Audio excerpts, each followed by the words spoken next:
Welcome to Fueling Your Legacy, hosted by Samuel Knickerbocker. Each week, we expose the faulty foundational mindsets of the past and rebuild a new, stronger foundation essential in creating your legacy. We've got a lot of work to do, so let's get started.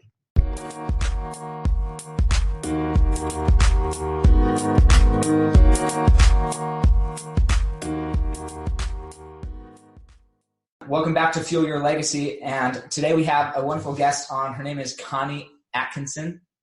Yeah, Atkisson. Atkisson. Everybody tries to fix it for us. There's a kiss in the middle. I know, Atkisson. So I can tell you a way that you will never forget that again. Okay, let's hear it. Our first answering machine message, my husband recorded, David and Connie are Atkisson. We'll call you later. Oh, now you'll never forget it. I love it. That's actually really funny. I need to come up with something like that with mine. He's a clever guy. That's awesome. Very, very punny. Very funny.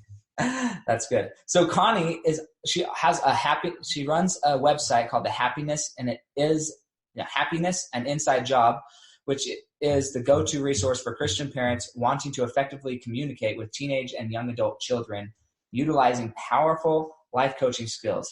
These life coaching skills not only apply to raising kids, they also apply to managing our money and having a healthy money mindset. That's something that I specialize in as well, so I'm sure we're going to have a fantastic conversation. We have a lot in common, Sam. I believe it. I'm excited for it. So tell us a little bit more about your background and how you came to being so passionate about kind of happiness as an inside job and making that come to fruition. All right, so a little about me. I'm the mother of 5 girls. 5 girls. Never That's in my life. That's an inside job right there. I know, right? Never in my life did I imagine I would be the mother of 5 girls. And they're awesome. They're different. Each one is so unique. And I kind of took a look at my life, and I was putting so much, I'm your typical Christian stay-at-home mom, right? Mm-hmm. And I'm doing everything to help my husband in his career. He's gone a lot. He's works a lot of hours. And here I am doing this juggling act, trying to keep all the balls in the air, right? And I realized one day that I had put so much into everyone else that I had forgotten who I was. And I believe that you don't really compartmentalize your life, that you are a whole person. And I realized there were some very important parts to that. And to me, what I really focus on are the spiritual, the physical, and the mental health. I think they're all very tied together. Mm-hmm. And so I went to work and I set little goals in each of those areas, the physical, the spiritual, and the mental. And I just started going to work on myself. I decided that I was important enough to invest in. My entire life had been investing in everyone else, and I was a hot mess. So what was the catalyst for that change? Because I'm a parent now. I'm way behind where you're at. I'm excited to get there at some point when my kids are we all start somewhere. Okay, but what was the catalyst? What were the real conditions around that decision? It was like, okay, I realized at what point was the realization actually made? I don't know who I am, or I've lost my identity in caring for others. Who am I again? That's an interesting question. I kind of became a helicopter mom. I was so wrapped up in my children and their lives, and my identity became what they were doing. Like, their success was my identity. And if they did something wrong, it meant something about me personally, or I made it mean something about me personally. And I realized I got my chance. We came here to this earth. Like I said, spiritual is kind of part of who I am. So it will just kind of be part of this podcast too. Absolutely. But I believe that we came here to this earth with agency and the opportunity to learn how to use our agency. And here were my kids, and I was exercising their agency for them, right? Mm-hmm. If they were in a panic because they procrastinated a paper at school, there I was, midnight, writing that paper for them. And my 6th grader one time, I remember I showed up at 6th grade parent-teacher conference, and that teacher looked at me and said, "Your daughter is amazing. She's writing on a college level." I was like, wow, really? Good for her. And it sent a message to me that I had my chance. I got to do the 6th grade. I got to do college, and this is their turn. And I also realized that I was doing a lot of my, communicating with the air quotes. Mm-hmm. I was doing a lot of that through yelling. And a lot of times as parents, we yell, I think because in the short term, it gets us what we want, right? Or it feels like it gets us what we want. Because mom starts screaming and everybody's running around to clean the house as fast as they can. Anything they can do to get mom to shut up, right? And it doesn't create emotionally healthy children. It creates a wedge in your relationship. It creates kids that are afraid of mom. It's kids that, and I realized that a lot of what I was doing as a parent was really manipulative. Mm-hmm. So, and I realized that this is their journey. It's my job to love them and to support them and to let it be their journey. And sometimes that means letting your kids fail. If they wait until the last minute to write that 10-page research paper, you know what? It's good to not get an A+ on that paper so that next time you make changes. Because if I'm always there bailing them out, they never have a reason to change. Yeah, I completely agree. That's crazy. I mean, just to think of that. I was homeschooled, so my mom would never cover for me. Because I was homeschooled, I was trying to get into her. I wouldn't have worked. Yes, my son's so smart at writing his papers. No, but that's an interesting thing, and I think for people listening to this podcast who are parents and in the thick of it with me, my kids are 2 and 4 months old, and they're very young, and that's something that's not necessarily part of our life in that capacity, but it is when how often do we carry our kids up and down stairs because we don't want them to potentially fall down and get a bump on the ground? Yeah, and I think a lot of times the biggest teacher is example. And I realized that the biggest gift I could give these girls is the gift of a healthy mother. Mm-hmm. And I just feel like all 3 of those things, figuring out my relationship with God, being physically healthy so that I could, have the energy that I needed to do the things that I wanted to do, and to be emotionally healthy so that I could emotionally support my children without jumping into it with them. Mm-hmm. With girls, there is constant drama. I'm telling you, drama in and out of the house all the time. And it's okay. I'm to a point where I'm like, bring it on. There's nothing this mama can't handle. That's good. It's got a lot of it. It's kind of my mantra. Bring it on. There is nothing I'm not willing to feel. Mm-hmm. So how old were your kids when that kind of happened? When you realized, okay, I just gotta let them do their own thing. How old were they?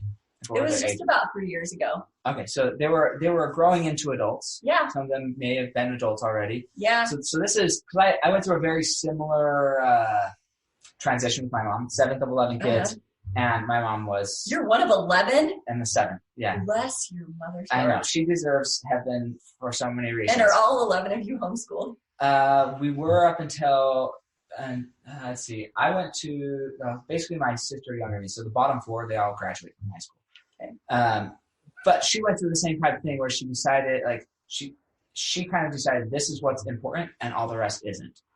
All the rest of controlling, all the rest of keeping the house perfectly clean, or everything that was important just wasn't anymore. So my question is, how did you as a parent, because you're the one making the change, you're the one who's, in your mind, you've changed, or you're in the process of change, but from a child's perspective, the children don't always know how to respond to this new mom.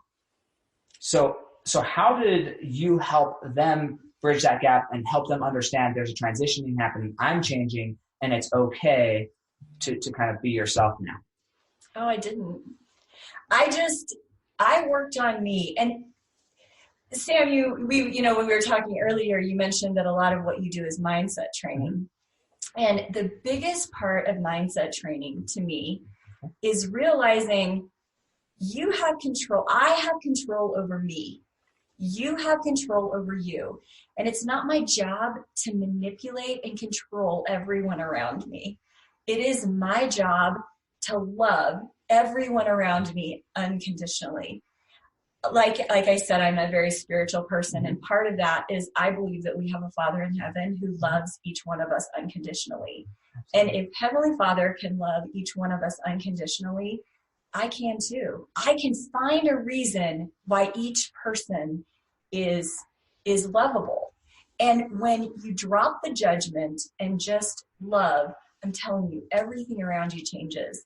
And your mind is deep in bad, or my mind was deep in bad habits. So when I decided I wanted to make a change, it was consistent. It was intentional. And so I would get up in the morning and I would make lists of why everyone in my life was lovable, of all the things they were good at, because we're really smart people. And whatever thought we choose to think, our brain will find evidence to prove it's true. So just imagine, we're both married. Mm-hmm. Okay, so no marriage is as perfect as it seems in the romance movie, right? We all have ups and downs, and that's great, right? Absolutely. I mean, it's growing together, it's learning together that makes it so amazing.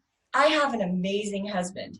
Now, sometimes my brain wants to tell me things that are destructive, right? Mm-hmm. I mean, we are imperfect people and we are married to imperfect people. So we can either choose to focus on the imperfect or we can choose to focus on the good. Mm-hmm. So when I think the thought, my husband is really getting on my nerves today. I mean, we've all had those days, let's be honest. Then all day long, my brain is finding evidence of all the irritating things that he's doing, right? Mm-hmm. So at that point, when that's your thought, you're the victim, right? It's not really my fault. It's his fault because he's so irritating. I mean, look at all these things. Right. And you'll, now that I've pointed this out to you, you're going to notice this in your life. When you go home and you're like, my wife is amazing. She's got this little 5-month-old baby. She's juggling it all. Look at her. She's so amazing. Then that's what your brain is going to find evidence to support, all the things that she's so amazing at. Now, if you go home and you're like, wow, what have you been doing all day? Right. Then you're going to find all of the things that she didn't get done that day, right? Mm-hmm. So really, everything about my world changed by me not changing, or by nobody around me changing anything. It was just me focusing on intentional thoughts that created feelings about the people in my life that I enjoy feeling, right? Mm-hmm. When you're screaming and yelling, you're parenting from a place of anger. Okay, I'll talk in the first person because I'm sure everybody else is way more perfect than I am. But when I would walk in and, you know, I'd clean the kitchen all morning and I walk in and see a filthy kitchen and my thought is, these kids are a bunch of disrespectful jerks, right? So my thought is they're disrespectful. My feeling is anger. And then I am like pointing out to them all the things they should have done and why they're so disrespectful. Well, how respectful am I being? Your thought becomes your reality. Absolutely. When I'm thinking my husband is so irritating and I'm picking him apart and telling him all the things that he's doing wrong and pointing out all his imperfections, I'm really the one that's irritating. And when that was truly made clear to me, that's when I changed everything. I used to be that person that walked through Walmart and was like, wow, well, maybe that said one size fits all, but they didn't really mean everybody. You know what I mean? But when your thoughts, when your mind is trained to go to negativity, you don't compartmentalize things. You're being negative and judgmental about yourself too. And when I was able to just honestly love everyone in my life and accept them for who they are right now, I really learned to love myself too, which is a game changer. Yeah, that's like, in my opinion, and I say this multiple times on my show, but you can't. I don't honestly believe you can even love other people. Well, let's put it this way: you can only love somebody else to the extent that you love yourself. I absolutely believe that. Yeah, that's the only extent that you can love somebody. So, and also, what you're picking apart in somebody else is really what's going on inside of you. Yes. That you're too honestly too scared to admit to yourself, and so you're saying it about them, but in the process of condemning them, you're further condemning yourself. So it changes the whole game from addiction perspective, from bad habits perspective. bad friends perspective, bad relationship perspective, everything, because now it's like, rather than looking at, you see this all the time in drugs, alcohol, pornography, things like that, where people who have had something or are struggling with it, they're like the strongest advocates against it, right? And ultimately what you find is, especially in the national culture, you see people who have like come out over and over and over and spoke out against sexual harassment and everything, and then you find out they're like one of the worst sexual harassers ever, and it's just like, wait a second, but they're condemning these things, and while they're doing it, they're condemning themselves, and then they ultimately can't live with themselves, and which drives them further into their bad habits. Right. It's just a crazy cycle. So learning to accept and love yourself regardless of what your habits are, and then working through that to where you can actually establish connection, which is right what a lot of people are missing when they start off with anger. They're missing that connection. They're missing the love. They're missing the understanding, the vulnerability from other great people around them. Because who feels that they can really be vulnerable with somebody who's like a stick of dynamite that's like, you don't know what's going to happen. I mean, let's take the messy kitchen. Let's go back to the messy kitchen. If I walk in and my thought is, I have teenagers, they do exactly what teenagers do. I am so grateful they feel comfortable in my home, right? So when my thought is, I'm so grateful they feel comfortable in my home, then I love them. I live in a home, not a museum, right? Mm-hmm.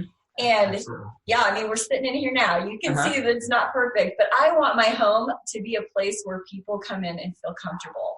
Mm-hmm. And when my thought is, I'm so grateful they feel comfortable in my home. I mean, clearly they have to be comfortable in order to just come in and make food and make themselves at home. Then my feeling is gratitude. I'm grateful that these kids are at my house, that I know what they're doing, that I can hear what they're talking about, and that I'm a part of their lives. I mean, how many parents get shut out? Some. And I'm so grateful that these kids feel comfortable in my house. So then my actions are to enjoy them while they're here, right? Mm-hmm. And because my driving feeling is love, this is a place that I love to be too. Mm-hmm. Not only do they feel comfortable in my home, but I feel comfortable in my home. And this is a place that I like to be too. Yeah, which is important. I think that the main overarching topic there, and I'm just going to point this out for the audience, is that the key thing that she started doing, and that is waking up and writing down reasons you love, reasons to be grateful.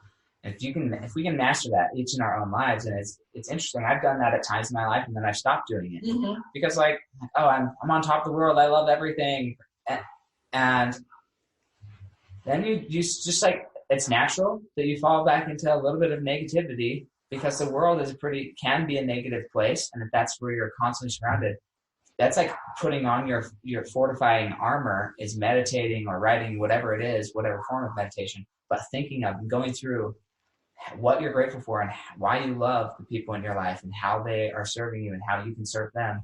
That just adds every morning a great habit to get into. Yeah. And I think it's like building a habit too. Mm-hmm. So if for 30 days I sit down and I make these lists, physically writing them down on a piece of paper, I'm forming a habit. And so maybe I don't need to continue the rest of my life writing them down on a piece of paper, but I train my brain to look for the good in people. Now, if we're human, right? We're down here we're living a human existence.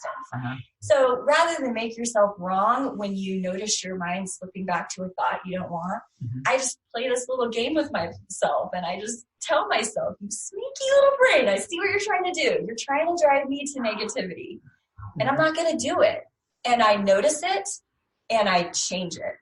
If I find myself walking past somebody that I don't even know in the store, and if my mind tells me something negative, I keep their image in my head until I can find good things about them. Because I want to focus on the good in everyone. Whether I know them, whether I've ever spoken to them, I believe there's good in this world in everyone. Absolutely. I think that is such a good practice to get into. Just always be thinking positive and being willing to stay positive completely. So with that, I'm curious, that sounds like is that your whole mission now? You do finances, help people with their money, and help people in their relationship and understand that it's an inside job to become happy. how do those blend in your mind? What's the blending of the financial life and just like the becoming one with yourself and actually learning to love yourself? So it's all about healthy mindset. I mean, when I say to you money, Sam, what's the first thing that comes to your mind? Value. Okay. And are you creating value? Are you spending value? Are you saving value? What are you doing with that value? For me, all the time, all of them are happening, and it's a question of like, what is my action right now, either adding or taking away value from myself first, and then the people around me. Perfect. So I work with all kinds of people. So I have, sometimes when you say to people money, does your thought go to what you can buy with it, or what you can, or the security? So for some people, when I say money, their thought automatically goes to, what can I buy with money? Right? Whereas other people think, if somebody gave me $10,000 today, I would put it directly into some kind of long-term savings plan, because I believe in the security of over time what that can do for me. Right. So in order to really understand my mindset about money, I think you kind of need to back up like 40 years. Okay. So I grew up in an Air Force home. My parents are amazing. And they did very well for themselves, but we grew up not having the feeling of abundance. We grew up with the feeling of make the most of what you have. We had a great life, and we learned to be do-it-yourselfers. Like if, most people, when they would go school shopping, they buy the clothes, and there you go. I mean, that would have saved my mother so much stress. But my dad taught us to make the most of what we have, right? And to really make that penny stretch. And he taught us the value of saving. So from early on, any money I put into my savings account, now that savings account had very strong stipulations on what could happen to it. Like it could be used for school or for a car. But any money I put into that savings account, my dad would match it 100%. So That's I learned, very kind father. That's awesome. I learned very quickly that I could go, I think we got paid $1 an hour back in the day. Yeah. I'd go babysitting, get $5, but if I put that in my savings account, it equaled $10. And so I had a choice between take the $5 now or take the $10 later. And so that was my mindset growing up. So when my husband and I got married, now his family is also very careful with money. They understand the value of saving. They definitely have 401ks and IRAs and savings accounts and all of that. They took a lot more extravagant vacations than we did. And so when my husband and I got married, of course, we had to meet in the middle, right? Find somewhere that actually could communicate even. Right. It's just a different communication of relationship with and understanding of what money is. And what it's supposed to be used. So I think I taught him to tighten up a little, and he taught me to live a little bit more. And where we met in the middle was a beautiful marriage of the two different money mindsets. That's awesome. So we do that same, we also want to teach our kids to save. And so up until when they graduate from high school, any money they put into their savings account, we match at 100%. That's a good idea. I've never thought of doing that. With very strict stipulations on how it can be used. And if they run out of money and they take out their half, I take out my half too. It's accessible to them. Right. But they take out their half. Yes. Cost is, you get yours, I get mine back.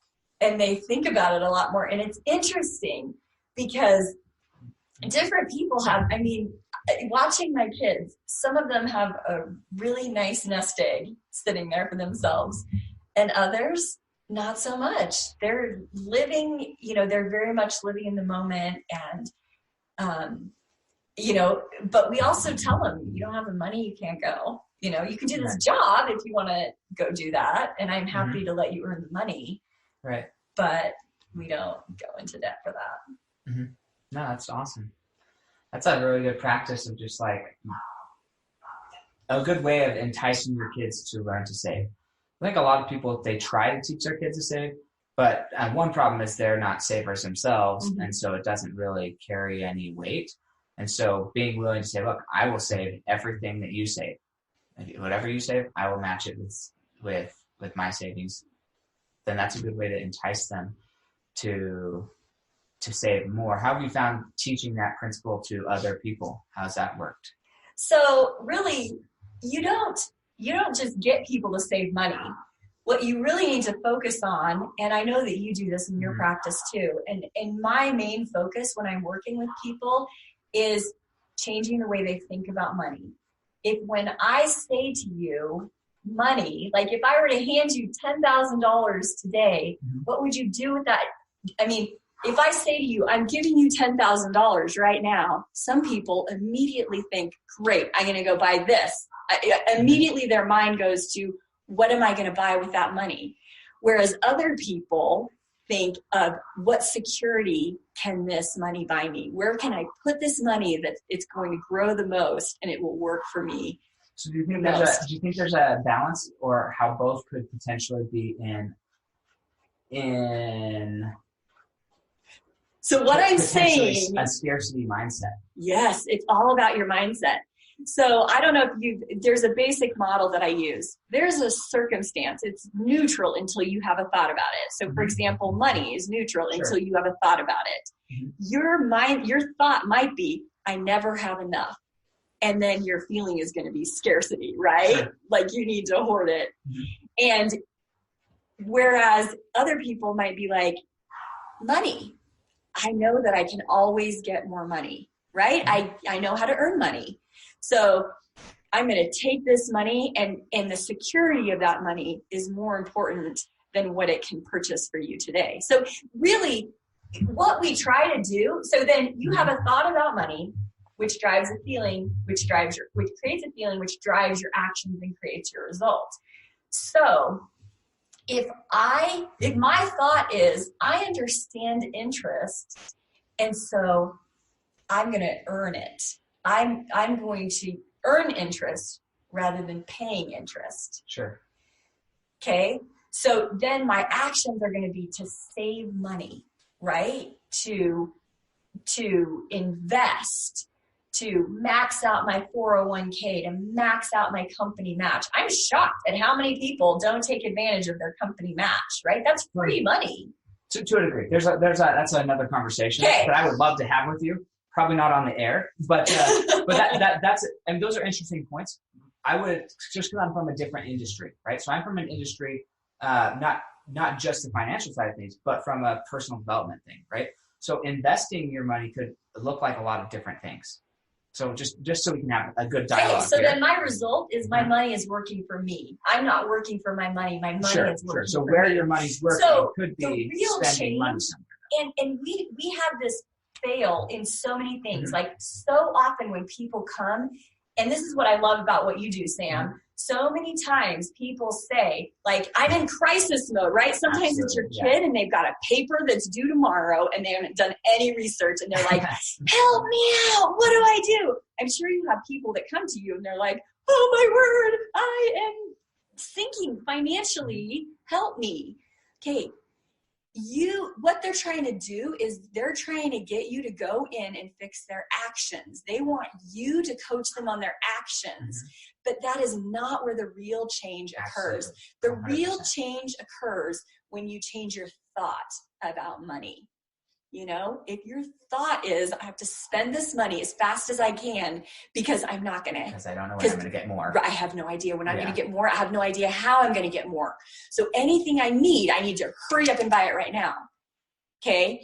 So it really all comes down to having a healthy money mindset. If you want to change how your money is working for you, or what's happening with money in your particular situation, it all comes down to your thought. And I agree. I just think some people might hear this and think, oh, well, I need to save. Sometimes, like, you can be in fear and scarcity, and some people will spend money out of fear and scarcity, and other people will save money out of fear and scarcity, like a squirrel saving nuts. The amount of nuts that they bury, they don't even know where half of them are. Like 90% of them that they bury, they don't know where they are. Interesting point. You know, it's like, so some people will save out of fear of it, but like in a debt conversation, right? Some people will say, well, debt's bad and nobody should be in debt. And I would, as a general rule, disagree with them, right? I don't think it's bad. If I know that I can go into debt for $1 million and buy a house that I can flip, and that by me doing some minor improvements with calculated calculations, right? So I'm not just like willy-nilly doing this, but if I know I can calculate and buy something for $1 million and in a year or 3 years or however long, like based on my calculation, turn around and sell that for 1.3. Yes, I'm in $1 million worth of debt, but my money is ultimately invested and getting a rate of return. That although it's a delayed rate of return, but some people would say, no, all debt's bad. All debt's bad. You should never do it. You should always be a cash person. And I would disagree because there's certain things that are investments.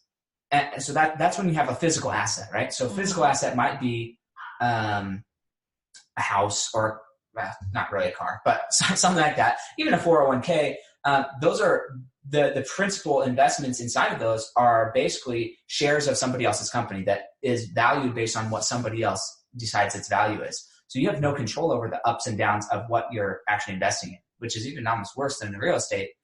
Could be. Depends, right? There's no like one best place for money. But ultimately, I think sometimes people just need to invest in themselves. And people are like, no, paying $30,000 for a coach is a waste of money. Like, how much did you spend on college? Honestly, how much did you spend on college? The average person in America right now is right around $50,000 for college, for a 4-year degree. How many people are using the degree that they paid $50,000 for?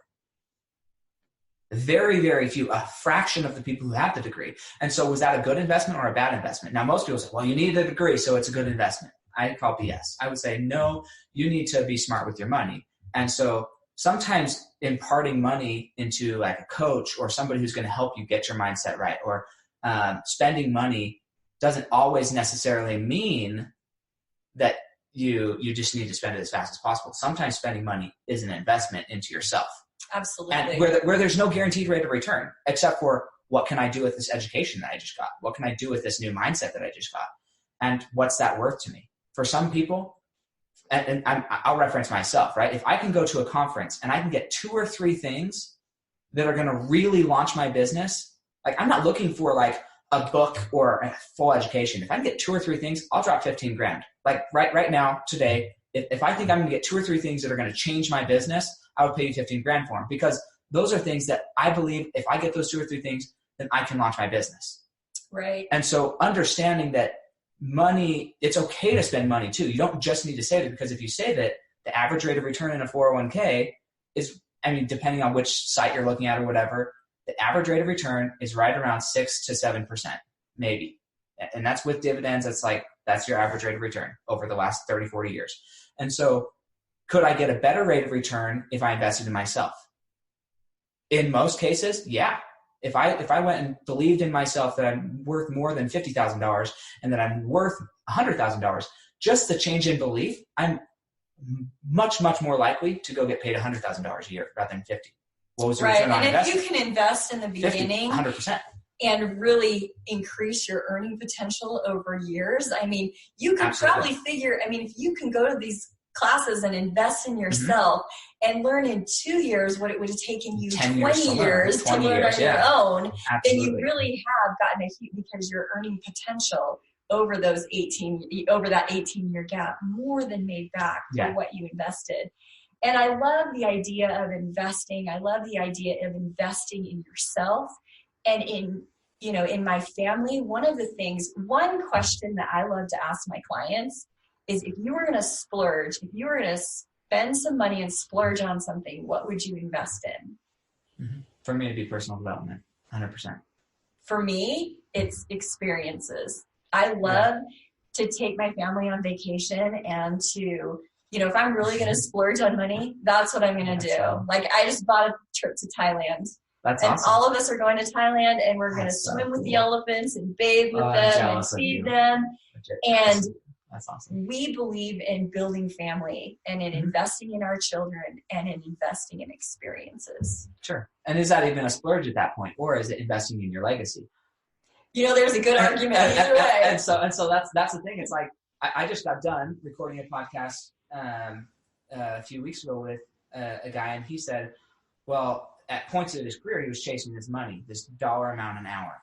But eventually he's changed, and now he's like, okay, I could pick up the phone and be making thousands of dollars with anybody.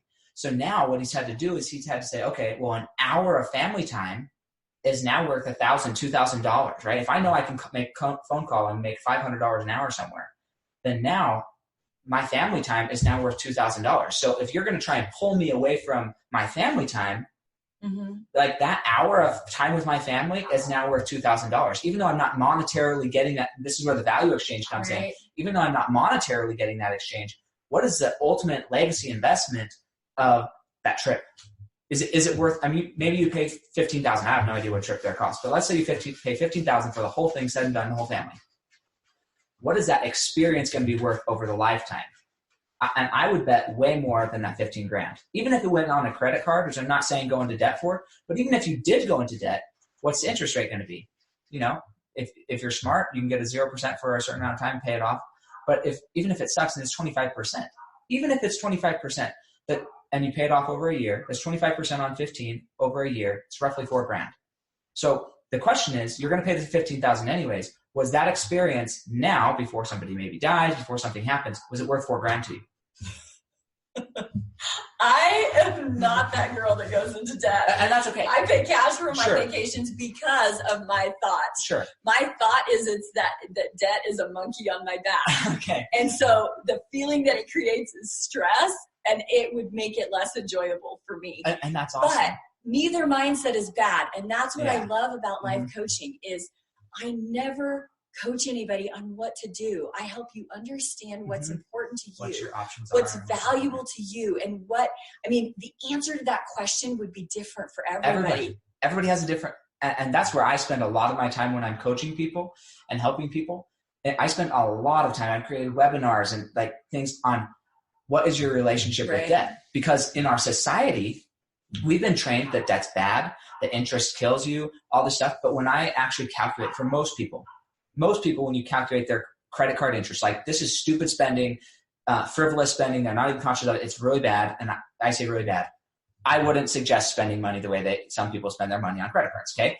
And when you calculate the interest, see, they're living on all this fear and anxiety of this. It's a monkey on their back, to use your words, right? And if you calculate the interest down to what they're actually paying, most of them, it's maybe $100 a month. But what does that dinner actually cost you in the end? Well, by the time you're done paying for that extravagant dinner that you just put on your credit card. But that's irrelevant, because if you're in fear, then it's harder to pay it back. So that the Jewish root, not the Jewish root, I shouldn't say Jewish, the Hebrew root of the word debt and gratitude are the same.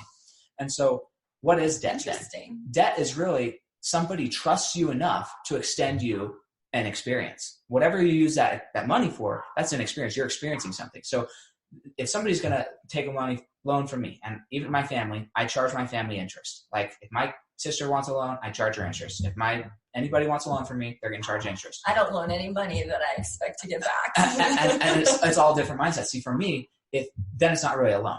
If you're just charity and you're just giving money to somebody, then it's like, I don't believe that you're going to pay this back. So here. But if I loan somebody money, and I'm not saying charity's bad, but don't get that I'm saying charity's bad. But if I'm loaning somebody money, then I'm doing it with I have a trust in them that they're going to pay me back. And otherwise I wouldn't loan them money.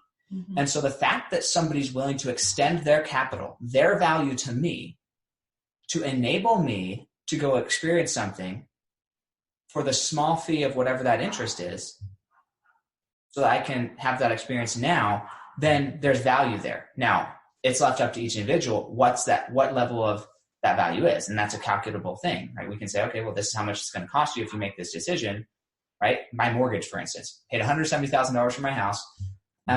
If I pay off this loan just to make the payments for the next 30 years, that house is ultimately going to cost me like $360,000, okay? That's the calculation you don't want to figure out. The house that I'm living in is not worth $360,000, okay? Like, I'll tell you that right now. It's nothing special. It's a small townhome that's perfect for me. I don't want a lot of responsibility. But the key there is that's more than double, almost triple the amount of money that I would pay, or I guess it's what I actually owe on the house is 1/3 of the money that I'd be paying. So 2/3 of what I'd be paying is purely interest. And so is that worth it, right? Not really if I was planning on living there for forever. But if I'm only living there for 2 or 3 years, how much interest am I paying? I don't know, maybe 10 to 20 grand in interest over the first 2 or 3 years that I'm living there. Is it worth having a house that I like for 2 or 3 years yeah, I'm willing to pay 20 grand of interest for that house, and I'm getting equity, which also is another conversation. But debt's a really interesting thing. That's where I do a lot of my coaching, with helping people just at least identify what their relationship is. If their relationship is one that they emotionally can't handle being in debt and it's really stressing them out, then that has to be the priority, is getting out of debt. A lot of people, once they reframe the debt conversation and what it actually is, then they're able to actually start building up a greater identity of one that saves. And saving is more important than paying off debt in a lot of cases in the long term. Like the amount of money, the interest that you would earn, to your point of saving, the interest you would earn from investing your money is often more than the amount of money it's going to cost you on debt if you pay it off on just like a regular schedule. So it's interesting. It's an interesting conversation, to say the least. I know earlier I was telling you about, I have, David and I have good friends, and we started off in the same starting block. You know, we both both couples came out of school with no debt. Both couples were making about the same amount of money.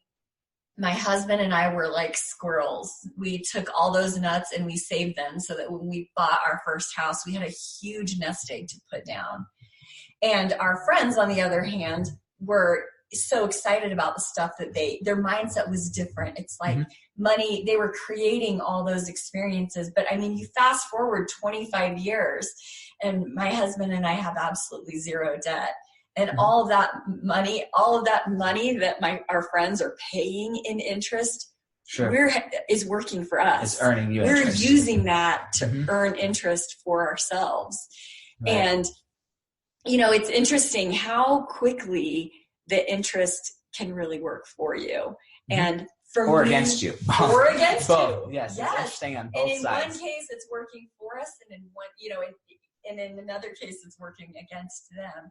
And ultimately, I think we just have to live within our means. If you can't live forever spending more money than you make. And, that's true. You know, ultimately, I think a lot of it goes back to our conversation with gratitude. Like, I'm so grateful for what I have. And just being content with who you are and where you are in your life, and get off social media and stop comparing your life to everyone else, you know, just, you know, practicing that attitude of gratitude. Yeah, absolutely. So how long have you been coaching people on this? About a year. So how have you seen, because that's a long time. I mean, like in this space, because I do this as well, you could have potentially worked with a lot of different clients and seen some people resolve their issues. Maybe there's some that are still like going through the mindset shift. But what's like a success story look like with you? What is like the beginning? And you don't have to tell specifics if you don't want to, but like, where were they emotionally, mentally, and spiritually before you sat down with them, or when you first sat down with them and they're telling you and you're identifying all that, and where have they got to in an emotional, mental, spiritual place? Yeah. So one of the biggest things I've learned is that in order to really be successful, you have to want help. So I'm sure that you have figured that out in your business too. Absolutely. Like, you can talk until the cows come home to somebody who isn't really ready to make a change. So for people who recognize that, you know, this is where they are and they could be in such a healthier place, you know, how quickly the change occurs is completely dependent on how willing people are to change. And it's just about changing your mindset. The beautiful thing is that nobody around you has to change a thing, and everything about your life changes. And another part is your question is a little bit difficult to answer because there's no clear beginning and end. I like to say that I'm a work in progress and I'm progressing. Absolutely. And I think what's important is that every day I just seek to be better than I was yesterday. But for what I do is help people really see where they are and where they want to go and what's in the middle. How do they get past that? You know, but I work with people who, mostly women, mostly Christian women, and, you know, people who are going through divorces. You know, there can be some really tricky mud in the middle, and to just focus on your goal, which is having an emotionally healthy family when you come through, you know, the best you can, and creating the best new normal. and to just stay in peace. Like sometimes we go through really hard trials, and if we can just stay peaceful and know that in the end that it will all work out. Any feeling and emotion that's available to us in the future is available to us right now. It's our thought that creates that feeling.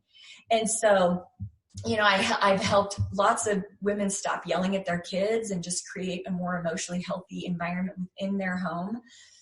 I work with, women around money and men too, just any goal that you have, there is a mindset that's going to get you there. Absolutely. And we are going to get you to that mindset. Yeah. No, I'm sitting here thinking there's like 2 or 3 people in my life so far that ironically, most of them I've met on social media at some point. Mm-hmm. But there's very few people in my life that when I meet them and we start talking, that we like 95, maybe 99% of the time, like she's taking words out of my mouth.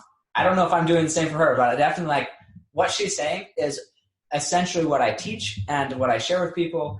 And I love that there's more of us doing it. I love finding people who are awesome. that are teaching the same things and helping people to where it's like our demographic, the people we're helping and we're serving that we want to help. Same type of demographic, how we're helping them, the methods that we're using to help them. All those things, there's very few people that you do.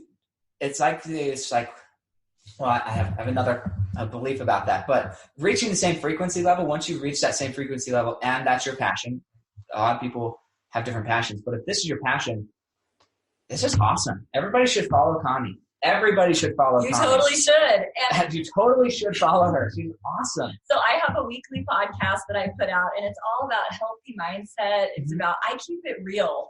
I am not pretending to be somebody that I'm not. We are a whole lot of imperfect people over here failing our way to success. Absolutely. We're just failing, and that's okay too. And that's okay. I know, and I don't consider anything a fail. I consider it a lesson. I mean, my first podcast, I don't know about you, but I had no idea what I was doing, and I think I probably spent 80 hours fumbling over that, but I go back and listen to it, and I thought it would be really cringy, and it's not as bad as I thought it was. But now I'm 19 episodes into it, and I'm really proud of the work that I put out.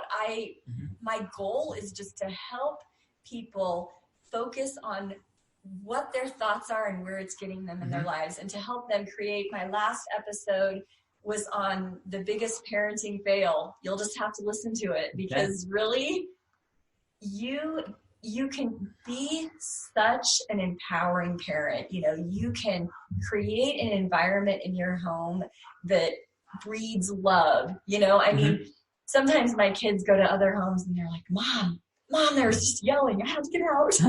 I didn't know what to do. Yeah, our house was the one that was yelling. So we spent a lot of times at other people's houses. With 11 kids, I can imagine why. So on my website, I believe in, working on the whole person, the physical, the spiritual, and the emotional. And so on my website, I do a healthy habit of the month where we focus on creating just, it's baby steps. You're not going to wave the magic wand like the fairy godmother and change the whole person all in one day. But if you can focus 1 month on one habit and keep it, and then the next month add another one, over time, the change is huge. Right. And sometimes we get this is true with money and with self-improvement. Like, you see that you're right here, and then you move your arm way down there. Sometimes I have to remember where, there's no video to this. And the disparity is so huge that you almost just want to give up. Sometimes saving money to people and creating, a secure financial future that you don't have to work until the day you die. Sometimes it seems so far out there to people that they just never get off the starting block. And so what I'm trying to do is help people get off the starting block. And what you can do, you may not know how to get from point A to point B, but you know the next step. And it's all about these baby steps and improving and being better today than you were yesterday. And don't be down on yourself that you're not where you want to be right now. Just get better every day. And that's, my website is very positive, and it's just all about taking the next step. So there was one little important part you left out of my website. There is a dash between. So it's happiness-and insidejob.com. Okay. So you can find me at. And what's your podcast? It's same thing, happiness-insidejob.com. You can also find it by typing in Connie Atkisson. Don't forget there's a kiss in the middle. Yeah. Nobody's going to forget that. Atkisson. I love that, man. That's where they're at. Yeah, that's good. When my kids run for student body officer, they wear a wearable kissing booth and hand out Hershey Kisses. That's really funny, actually. Yeah, that's awesome. So, where are you on Facebook, Instagram? I'm on where Facebook. Are the places can people find you? And like, are you posting regularly? What's your engagement on these other platforms? Yeah, so on Instagram, I'm Connie Coaching, and I every day just put an intentional thought because really it's about focus. What's your focus on today? Mm-hmm. You know, some of my favorite thoughts are, bring it on. There's nothing this mama can't handle. Or, you know, I love you and there's nothing you can do about it. Right. You know, or just, I'm going to find something good in every, you know, another thought that I love is I can learn something valuable from everyone I meet. I'm telling you, when you have that thought and you go into a conversation with the determination to learn something from everyone you meet, your interaction with them, whether small or great, is meaningful. Mm-hmm. Absolutely. So, you know, you have a certain amount of time and every day I'm just helping everybody use it the best they can. So I'm on Facebook at Connie Atkisson. I'm on Instagram at Connie Coaching and the website. And then is your podcast also linked on your website? Yeah, you can get to my podcast from just about any podcast app. And you can also get to it from my website. So yeah, please get on there. I just have a brand new class that I launched that, I mean, not to brag or anything, but I think it's pretty darn good. Brag, man. I know, right? Just like, own it. Yeah, for some reason, like people, I don't know. I'm never scared to brag. Bug some people, but I don't care. I'm just like, I'm confident in me. I'm sorry you're not confident in you. So this class is, sorry about that. I mean, I'm just launching the class, and classes are new to my website, so I've just got a really low introductory offer of $19.99. So you can get on there, and in 35 minutes with a worksheet, you can get on there and figure out how to stop yelling at your kids and change the feeling in your home from anger to love. That's awesome. And who doesn't need that? Even I need that at times. Everybody needs it at times. So I love that. I don't love the way anger feels. No, me neither. It's terrible. Yeah. But on the other hand, I don't hate it because I've had those feelings of anger in my past. And if I hate it, then it draws it out. And we all learn from it. Yeah. So I think I do love everything from a perspective of I learn from everything. Yeah. Everything is a learning experience. So we're going to go into legacy on rapid fire. These are just like one word to one sentence answers to these questions. So not huge expounding. It's just like kind of a quick answer type thing. Okay. We'll see if we can do this in a minute or less. Okay? I feel like I'm in school. Oh yeah, it's basically. Do I get a grade at the end? If you want one, I'll give you an A+. Thanks, Sam. Okay. No, but what do you feel like is holding you back from reaching your next level in either business, family life, faith life? What do you feel like is holding you back? Just my thoughts about it. Being afraid of taking the next step. Okay. And what do you believe the hardest thing you've ever accomplished is? Oh, probably the hardest and the most rewarding are my children. Being a mom. Love it. Hardest thing, best thing. Okay, well, that was the next question. What's your greatest success in your life? Your kids. Definitely my kids. That's awesome. And what do you feel like is one secret or almost like a secret weapon, one habit, mindset, or behavior that you believe has contributed most to your success? Don't be afraid to try something new. If something's not working, don't be afraid to try something new. Okay. And then what book or books, I'm sure there's many, would you recommend to the Feel Your Legacy audience that they could go and learn either more about what we've talked about today or just books that have helped you in your life? I'm kind of a Rachel Hollis fan. Okay. She's awesome. I know. I love everything that she does. And she has, her newest book is Girl Stop Apologizing. And in there she has her 5 to Thrive, she calls it. Mm-hmm. And I love it. Just 5 simple steps that if you'll do them every day, that you will be successful. And it's hydrate, wake up an hour earlier so you're ready for the day and you have time to do what's important to you. give up one category of food for 30 days. So I don't know if like ice cream is your thing or whatever your vice is. And move your body every day. Take some time to exercise and practice active gratitude. I think all those things are things that we've hit on today during the podcast.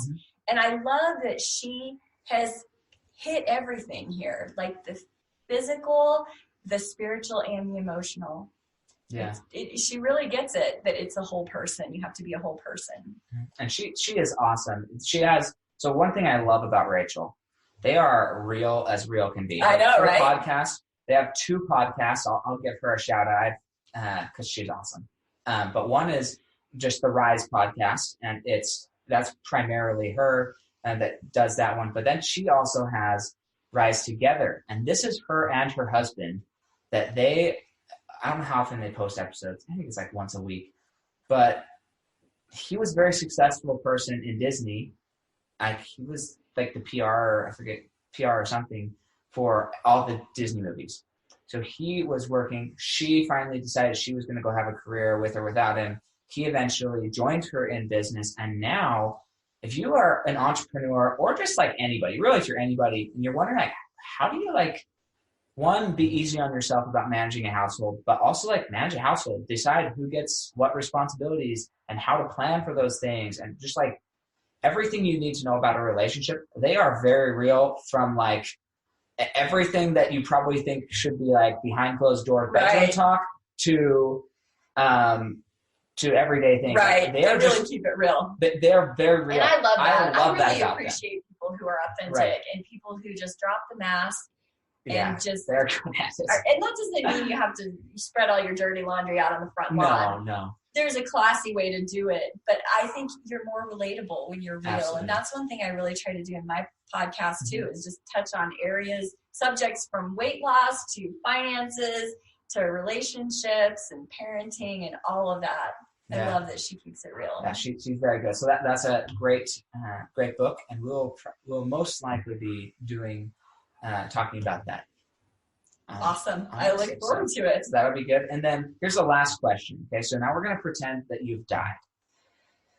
You're now with 6 generations past. So your great grandchildren, they're sitting around the kitchen table talking about you, about what your life meant, about what your legacy is. What do you want your legacy to be at that point?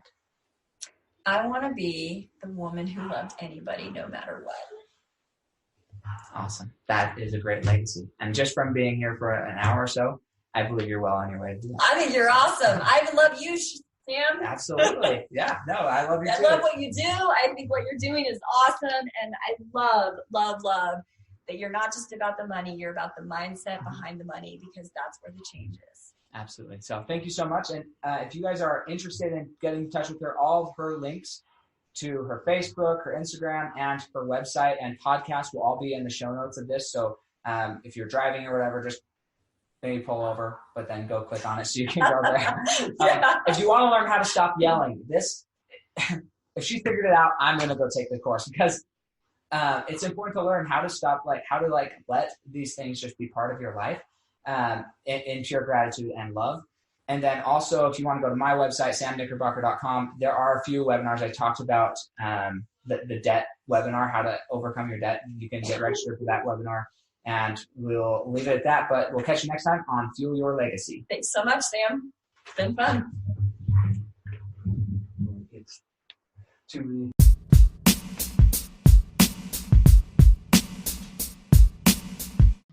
Thanks for joining us today. If what you heard resonated with you, please like, comment, and share on social media. Tag me so I can give you a shout out on the next episode. And thanks to all those who have left a review. It helps spread the message of what it really takes to build a legacy that lasts. Catch you next time on Fueling Your Legacy.